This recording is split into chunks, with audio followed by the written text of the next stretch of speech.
తిరుమల లడ్డు కల్తీ కేసులో సీబీఐ నివేదిక నేపథ్యంలో కూటమి వైసీపీ నేతల మధ్య మాటల యుద్ధం మరింత పెరిగింది. కూటమి నాయకులే తమపై దుష్ప్రచారం చేస్తున్నారని వైసీపీ నేతలు మండిపడుతున్నారు. టీటీడీ లడ్డు చంద్రబాబు నీచ రాజకీయాలు చేస్తున్నారని వైసీపీ విజయవాడ పశ్చిమ నియోజకవర్గ ఇన్ఛార్జ్ వెల్లంపల్లి శ్రీనివాస్ మండిపడ్డారు. తిరుమల లడ్డుతో జంతువుల కొవ్వు కలవలేదని సీబీఐ రిపోర్ట్ ఇచ్చిందన్నారు. శ్రీవారి భక్తుల మనోభావాలు దెబ్బతీశారని ఆగ్రహం వ్యక్తం చేశారు.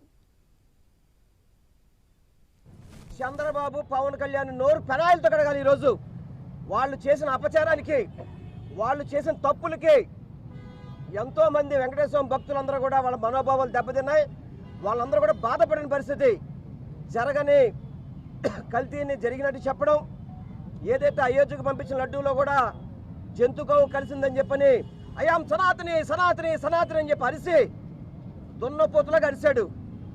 అరిసి వాళ్ళ సిబిఐ ఏదైతే షార్ట్ షీట్ దాఖలు చేసిందో ఎక్కడా కూడా జంతు కొవ్వు కలవలేదు అని చెప్పి స్పష్టంగా తీర్పిచ్చి ఈరోజు షార్ట్ షీట్లో పేర్కొంది. ఇప్పటికైనా కానీ చంద్రబాబు నాయుడు, పవన్ కళ్యాణ్ ఇద్దరు కూడా తిరుపతి వెంకటేశ్వర స్వామి దగ్గరికి నడుచుకుంటూ వెళ్ళి చంపలేసి కొట్టుకొని తప్పు అయిపోయింది స్వామి, ఇక మీ జీవితంలో ఇటువంటి తప్పు పనులు మాట్లాడమని చెప్పి చెప్పాలి.